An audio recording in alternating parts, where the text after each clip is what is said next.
नमस्कार, स्वागत है आपका। मैं हूं आपके साथ सुमित गुप्ता। शास्त्रों में पितृपक्ष को बहुत महत्वपूर्ण स्थान दिया गया है। 1 सितंबर से पितृपक्ष की शुरुआत हो चुकी है, जो 17 सितंबर तक चलेगी। ऐसा माना जाता है कि पितृपक्ष में हमारे पितृ यानी पूर्वज धरती पर आते हैं। उन्हें देव स्वरूप माना जाता है। ऐसी भी मान्यता है कि पितृपक्ष में किए गए तर्पण, श्राद्ध और दिए गए दान से हमारे पितृ प्रसन्न होते हैं और हमारे सांसारिक जीवन के सुखमय होने का आशीर्वाद देते हैं। कोरोना काल में कैसे तर्पण और दान धर्म का पालन कर पितरों का करें स्वागत। लेकिन इस बार श्रद्धा पर, श्राद्ध पर कोरोना की मार है। अहम सवाल यह है कि कोरोना काल में कैसे करें श्राद्ध जिससे कोरोना से दूर रहें। जानकारी देने के लिए हमारे साथ धर्माचार्य और पंडित जी भी जुड़े हैं। तो चलिए शुरू करते हैं हमारा खास कार्यक्रम कोरोना काल में श्राद्ध पक्ष।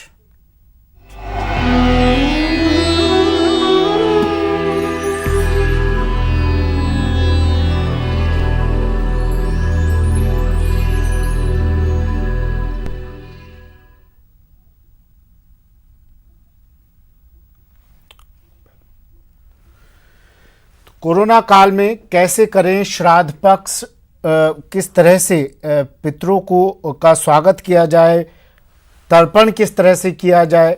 हमारे साथ हमारे मेहमान जुड़ गए हैं। पंडित मुकेश भारद्वाज जी हमारे साथ जुड़ गए हैं। मुकेश जी, स्वागत है आपका। धर्माचार्य कौशलेंद्र दास जी भी हमारे साथ जुड़ गए हैं और आर्य समाजी यशपाल जी भी हमारे साथ जुड़े हैं। सबसे पहले मुकेश जी, मैं आपके पास आ रहा हूँ। सर, क्या पितृपक्ष का महत्व क्या है और जो हमारी टैगलाइन है कोरोना काल में कैसे करें श्राद्ध पक्ष? देखिए, पितृपक्ष का सबसे महत्वपूर्ण श्राद्ध पक्ष का जो बहुत ही हमारी संस्कृति में महत्व इसलिए है क्योंकि हम पुनर्जन्म में विश्वास करते हैं। हमारी सनातन संस्कृति इस बात में बिलीव करती है कि पुनर्जन्म होता है। पुनर्जन्म होता है तो मृत्यु के बाद के जीवन की हम परिकल्पना करते हैं और हम कहते हैं कि हमारे जो आत्मा है वो जब ईश्वर के समक्ष होती है और इस बीच में दूसरे जीवन के आने के बीच का जो काल है, वो काल एक ऐसा काल होता है जिसमें जो आत्माएं हैं, जो हमारे पूर्वज हैं, वो हमें अनेकों अनेक प्रकार से आशीर्वाद देने की स्थिति के अंदर होते हैं। तो उन आशीर्वाद को प्राप्त करने के लिए, उन्हें हमारा श्रद्धा अर्पित करने के लिए हमारी उनकी जो तिथि है उस तिथि के ऊपर हम इन 15 दिनों के अंदर उन्हें अपनी श्रद्धा व्यक्त करते हैं, उन्हें शक्ति प्रदान करते हैं और वो अपनी शक्ति पा करके हमें आशीर्वाद प्रदान करते हैं। इस पूरे इसका एक मूल सिद्धांत है। और इसके बाद हम बात करें कि कोरोना के अंदर कैसे इसको किया जाना चाहिए, तो ये सभी प्रकार के, ऐसा नहीं है कि केवल आप पूरे इसको अपने बहुत सारे लोगों को इकट्ठा करके, हालांकि पूरे परिवार के साथ और ब्राह्मण जनों को भोजन करा करके और सब प्रकृति के सभी जो गाय हैं, कुत्ते हैं, सूक्ष्म जीव हैं, कौवे हैं, इन सभी को हम भोजन कराते हैं। इस तरह से इसका पूरी परिकल्पना है। लेकिन अगर कोरोना के अंदर जब हमको सुरक्षित खुद को रहना है तो ये और भी जरूरी हो जाता है कि हम अपने सूक्ष्म जगत से हम प्रार्थना करें कि हमारे अच्छे स्वास्थ्य, हमारे परिवार में नई संतति और हमारे जो बच्चे उनकी सुरक्षा सूक्ष्म जगत से हमें प्राप्त हो। इसके लिए हम श्राद्ध कर्म के अंदर न चाहे अगर बहुत लोगों को इकट्ठा करें, लेकिन प्रकृति के साथ मिलकर के छोटे छोटे जीव को अपनी श्रद्धा और जो भोजन अर्पित करके हम इस श्राद्ध कर्म को हमें मनाना चाहिए। सुरक्षा तो बहुत ज़रूरी है, लेकिन हमें हमारे जो पूर्वज हैं, हमारे जो पितृ हैं, उनके लिए भी समय और सुरक्षा के नियमों के साथ उन्हें श्रद्धा अर्पित करने का के कार्य को छोड़ना नहीं चाहिए। ठीक है। कौशलेंद्र दास जी, क्या है नियम और कौन सी है वो विधि जो आज पितृपक्ष शुरू होने पर लोगों को अपनानी चाहिए?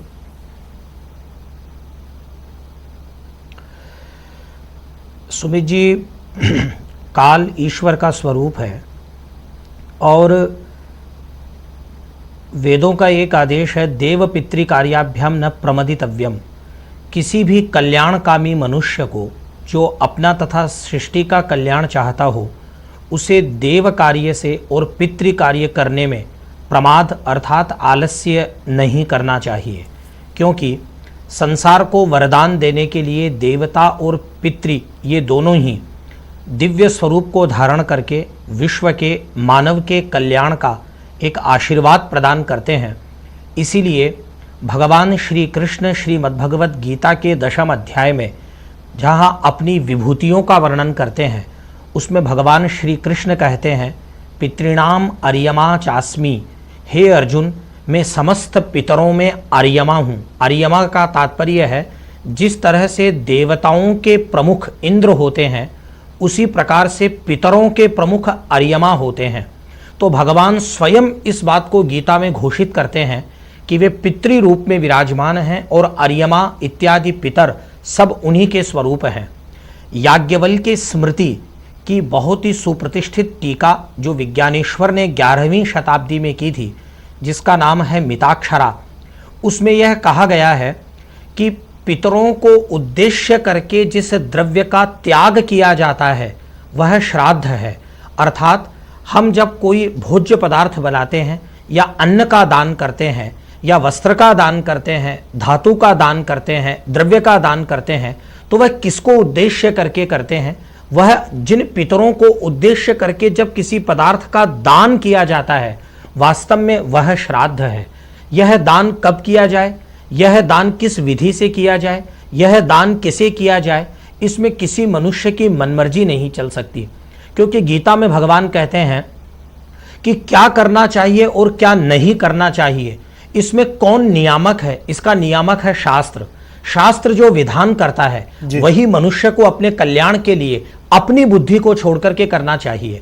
इसलिए शास्त्र कहता है कि यह जो 16 दिन का समय है, जो कि आश्विन मास का कृष्ण पक्ष है, यह पितृपक्ष के रूप में ज्योतिष शास्त्र में, धर्म शास्त्र में वर्णित है।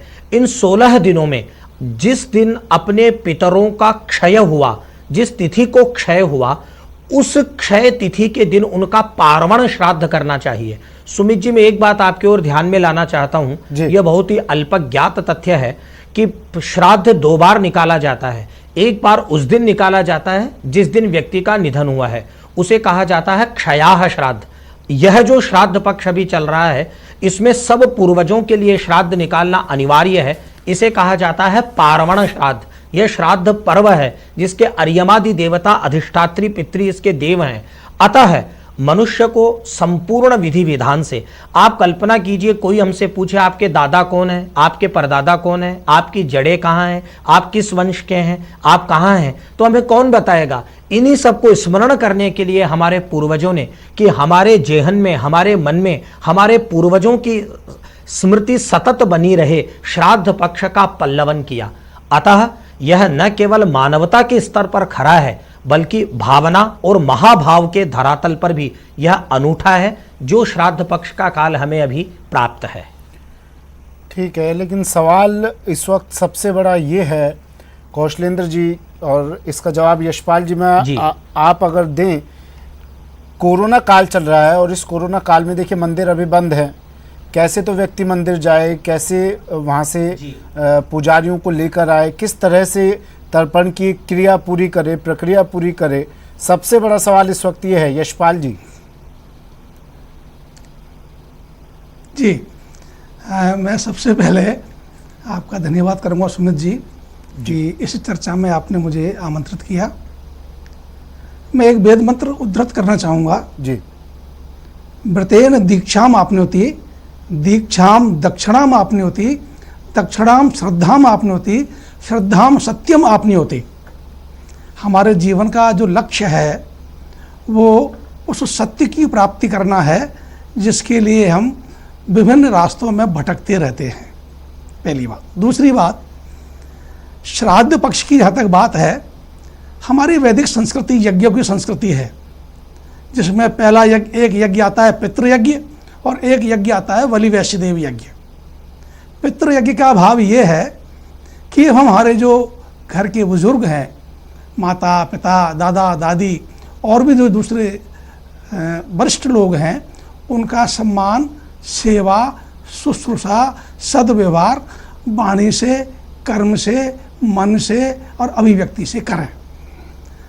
अब बड़ी एक अजीब स्थिति ये हो गई कि आज देश में हमारे वृद्धों की सेवा के लिए एक तरफ तो वृद्धाश्रम बन रहे हैं, दूसरी तरफ सरकार कानून बना रही है कि वृद्धों की उपेक्षा नहीं करें। जो हमारे वृद्ध जीवित हैं, हम जीवित पितरों की सेवा करें, ये हमारा कार्य है। जी। दूसरी बात, पुत्र कौन है? पुत्र वो है जो अनुव्रती है, जो पिता के जो छूटे हुए कार्य हैं, जो सिद्धांत, जिन कार्यों के लिए पिताजी ने हमको जन्म दिया, उनको पूरा करने के लिए हम प्रयास करें। अब हुआ क्या कि महाभारत काल के बाद में सारे वेद एक तरफ हो गए, उनका स्थान कुछ कपोल कल्पित पुराणों ने ले लिया, जिनके कारण जी। सारी जो वैज्ञानिक मान्यताएं हैं जी। वो एक तरफ हो गई। मैं आपको बताऊं, एक बहुत अच्छी बात आइंस्टीन ने कही कि यशपाल धर्म जी, के बिना ठीक है, विज्ञान अंधा यशपाल जी, है। जो सवाल पूछा था जी। मैंने, उसका जवाब नहीं मिल पाया है और- मुझे। समय की थोड़ी कमी रहती है हमारे पास। कौशलेंद्र जी, सवाल मेरा ये है कि कोरोना काल चल रहा है, आप अगर इसके बारे में काफ़ी दर्शकों ने सवाल पूछा था मुझसे कि ये ज़रूर पूछेगा आप अपने शो में ये सवाल कि कोरोना काल चल रहा है, मंदिर बंद है, 7 तारीख से तो मंदिर अब खुलेंगे, तो किस तरह से किसी ज्योतिषी को बुलाया जाए, किस तरह से तमाम क्रिया प्रक्रिया ये की जाए सर? वास्तव में इस समय सार्वकालिक और सार्वभौम प्रश्न यही है जो आप कर रहे हैं। मैं बहुत धन्यवाद देता हूं आपको, ये बहुत अच्छा प्रश्न है। लेकिन मैं आपके ध्यान में सुमित जी एक बात लाना चाहता हूं कि धर्मशास्त्र का इतिहास ग्रंथ के रचयिता भारत रत्न डॉक्टर पीवी काणे ने 1962 में जो उनका ग्रंथ आया, उसमें उन्होंने स्पष्ट लिखा कि देव कार्य सामूहिक होता है, जबकि पितृ कार्य पूर्णतः निजी होता है। पितृ कार्य के लिए लोगों को आमंत्रित करना और उन्हें बुलाना और इकट्ठा करना, इसकी वास्तव में कोई अनिवार्यता ही नहीं है। लेकिन यह बात जो आप फरमा रहे हैं कि वह अपने पूर्वजों के निमित्त ब्राह्मण को, पंडित जी को बुला करके भोजन कराए, तो इसका भी वहाँ पर विधान दिया गया है कि यदि घर में अपवित्रता हो, अशौच हो, अस्वच्छता हो, जिस तरह से अभी महामारी पैंडेमिक के स्वरूप को माना जा सकता है, तो निर्विवाद रूप से घर में शुद्ध भोजन बना करके उसे किसी ब्राह्मण के घर पहुंचा देना पूरी स्वच्छता के साथ, यही श्राद्ध का पूर्ण विधान है। और यह केवल मनमर्जी से मैं नहीं कह रहा हूं, इसका वस्तुतः शास्त्र विधान है।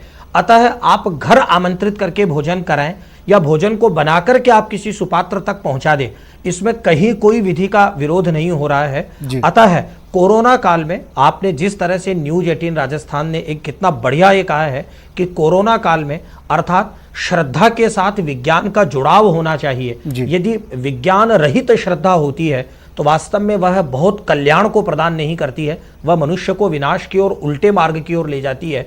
अतः वैज्ञानिक विवेचन के साथ श्रद्धा को जोड़ करके इन दोनों के सहयोग से हमें श्राद्ध पक्ष में पितृ अर्चन, पितृ श्राद्ध इत्यादि करना चाहिए। वह स्वयं के लिए भी हितकारी है और समाज के लिए भी हितकारी है। ठीक है। मुकेश जी, ग्रह नक्षत्र भी कुछ कहते हैं क्या श्राद्ध पक्ष के दौरान? और दूसरी बात, पितरों के लिए श्राद्ध कौन कर सकता है? पौत्र, पौत्री, नाती, नातिन, ये भी कर सकते हैं श्राद्ध? और तीसरा सवाल ये कि क्या महिलाएं भी तर्पण कर सकती हैं क्या? देखिए, जिसके मन में श्रद्धा हो, मुख्य बात, पहला तो अधिकारी पुत्र है, पुत्र के बाद भाई, भाई के बाद भाई के बच्चे, फिर आपकी पुत्री के बच्चे, संतान, और उसके बाद आपके जो भी कुल के अंदर कोई व्यक्ति हो, वो आपके ग्राम का कोई व्यक्ति, आपके शहर का निवासी, आपके देश का निवासी भी पूरी श्रद्धा के साथ अगर अपने पूरे समाज और पूरे देश के लिए श्रद्धा अर्पित करना चाहे तो इसमें कोई संदेह नहीं कि वो उनको प्राप्त होती है जिनके लिए वो की जा रही है। यानी इसका क्रम जरूर है, लेकिन ऐसा नहीं है कि अगर आप सब सामूहिक रूप से सभी के लिए करना चाहें तो श्रद्धा कर्म कर सकते हैं। एक महत्वपूर्ण बात यहाँ है, जो ज्योतिष का विषय है, वो मैं आपको उसकी तरफ ध्यान दिलाना चाहूँगा। लोग बहुत परेशान होते हैं कि उनके लोगों के काम अटकते हैं, संतान उत्पत्ति नहीं हो रही है, संतान में बाधा आ रही है, कुल वंश आगे नहीं बढ़ रहा है और चीज़ें उस क्रम में नहीं है, मानसिक शांति नहीं है, मन में उद्वेग ज़्यादा रहता है। इन सब की शांति के लिए, यानी सूक्ष्म जगत से जुड़े हुए जो समस्याएं हैं, उनके लिए अगर आप श्राद्ध पक्ष के अंदर अपने पितरों से आशीर्वाद लेते हैं और उनके लिए निर्मित दान और श्रद्धा उनको अर्पित करते हैं अपनी, तो वो निश्चय ही आपको ईश्वर का स्वरूप ही है और वो आपको वहां से वो आशीर्वाद मिलता है कि जहां से आपकी कुल वृद्धि होती है, अच्छी संतानें, अच्छी आत्माएं, अच्छे सोल आपके परिवार में आते हैं और उसके साथ ही आपके तमाम तरह की नकारात्मकता आपके जीवन से समाप्त होती है और इसके साथ आपका आप जो एक तनावपूर्ण जीवन है वो समाप्त होकर के अगले क्रम के अंदर आप अच्छी चीजें प्राप्त करते हैं। यानी जीवन के अंदर रुकावटें आपकी जो बार बार आ जाती हैं किन्हीं भी कारणों से, ग्रह कलह जिसका बहुत महत्वपूर्ण आप देखते होंगे, पति पत्नी के बीच रिश्ते खराब हो जाना या भाइयों और स्नेहजनियों के बीच में आप संपत्ति विवाद या अन्य प्रकार के तनाव देखते हैं, वो सब आप श्राद्ध पक्ष के अंदर अगर श्रद्धा पूर्वक अपने पितरों को आप स्मरण करेंगे तो आप पाएंगे कि वो बहुत ही आसानी से इस तरह की समस्याओं के आप अंत आपको मिल सकते हैं। तो ये बहुत ही अच्छा एक समय है जब आप अपने जो पूर्वज हैं उनको श्रद्धा अर्पित करें, उनके सम्मान और उनको याद करते हुए अपने पूरे कुल वंश, अपनी कुल परंपराओं को याद करने का ये समय है और साथ ही साथ अपने बच्चों को भी अपनी जड़ों से जोड़ने का ये समय हो सकता है, जिसके द्वारा आप ये बताएं कि आप कहाँ से आपका वास था, आपके बड़े लोग क्या करते थे और किस परंपरा से हम लोग हैं और हमें क्या जिन चीज़ों का विशेष रूप से ध्यान रखना चाहिए। तो ये बहुत महत्वपूर्ण बातें हैं। आपने जैसे कहा कि कौन कर सकता है, तो हर वो व्यक्ति जो किसी को स्नेह करता है इवन वो भी श्राद्ध कर सकता है। महिलाओं की जहां तक बात है कि अगर कुल में कोई भी नहीं है तो किसी ब्राह्मण के द्वारा उनको बुला करके ये श्राद्ध कर्म आप करवा सकते हैं कि भाई इनके निमित्त हम ये कार्य करना चाहते हैं, तो प्रतिनिधि आप किसी को बना करके भी श्राद्ध कर्म कर सकते हैं, इसमें कोई समस्या नहीं है। जब आप श्रद्धा अर्पित करने में कोई इस बात की चिंता करने की आवश्यकता नहीं कि आप उसके कितने निकट संबंधी होने पर अधिक आपको तुरंत एक भाव है, क्योंकि ये तो वो भाव तुरंत प्राप्त होगा। और अगर आप दूर संबंधी हैं तो थोड़ा सा एक आपको ये कह सकते हैं कि जितनी आपकी भावना की प्रबलता है उसके अनुसार पितरों का आशीर्वाद आपको प्राप्त होगा। ठीक है यशपाल जी, देखिए कोरोना काल चल रहा है, कई लोगों की नौकरियां चली गई हैं, इस कोरोना काल में बेरोजगार हैं, घर पर पैसों की तंगी है, क्या कर्ज लेकर तर्पण किया जाना चाहिए? क्योंकि कई लोग चिंताग्रसित हैं, कैसे हम पंडितों को घर पर बुलाएं, कैसे भोज कराएं, क्या कर्ज लेकर ये प्रक्रिया करनी चाहिए उन लोगों को? बिल्कुल नहीं करनी चाहिए।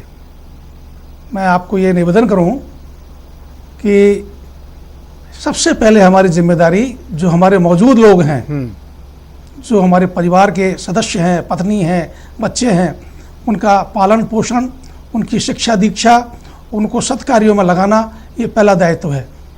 ये हमारी संस्कृति को विकृत करने वाली बात है कि हम कर्ज लेकर के हमारे पितरों का नुक्ता करें, अंतिम उनके 12 दिन के बाद में कुल कर रहे हैं, बड़े सारे लोगों को बुला करके भोजन कराएं। वो जीवन भर कर्ज के बोझ से उबर नहीं पाते हैं। केवल ये पितर पक्ष है, एक दृष्टिकोण से समझ लें इसको कि हम सारे लोग अपने परिवार के जो बिछड़े हुए पितर हैं उनका स्मरण करें।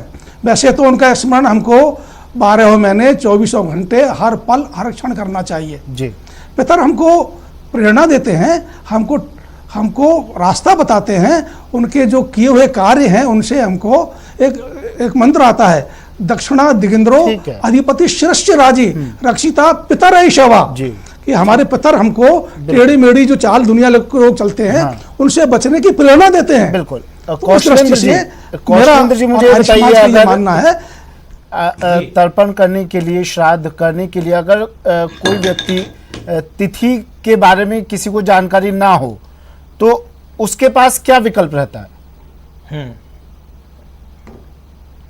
ये आपने बहुत अच्छी बात कही है। यह सामान्य प्रश्न है कि यदि पूर्वजों की दिवंगत तिथि का स्मरण नहीं हो किसी व्यक्ति को, तो इसके लिए यहाँ पर धर्मशास्त्र ने ही विधान किया है कि हमारे यहाँ प्रत्येक मास में 2 पक्ष हैं, एक है शुक्ल पक्ष, दूसरा है कृष्ण पक्ष। कृष्ण पक्ष का जो समापन है वह अमावस्या तिथि से होता है और अमावस्या तिथि होती है वह पितृ कार्य के लिए प्रसिद्ध है। और उसमें भी यदि श्राद्ध की अमावस्या तिथि जिससे श्राद्ध पक्ष समापन होता है वह सर्व पितृ कार्य अमावस्या है।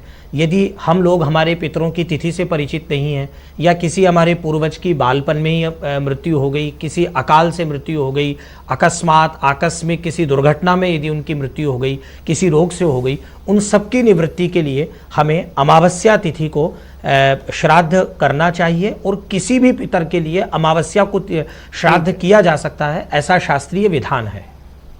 ठीक है सर, शुक्रिया सर, आप तीनों का शुक्रिया तमाम ये जानकारी देने के लिए। मुकेश भारद्वाज जी शुक्रिया, कौशलेंद्र दास जी और यशपाल जी आपका भी शुक्रिया। तो पिंडदान कैसे किया जाए, पितृपक्ष में किस तरह से पितरों का स्वागत किया जाए, ये तमाम बातें हमारे साथ जुड़े मेहमानों ने बताई। फिलहाल इतना ही, दीजिए इजाज़त, नमस्कार।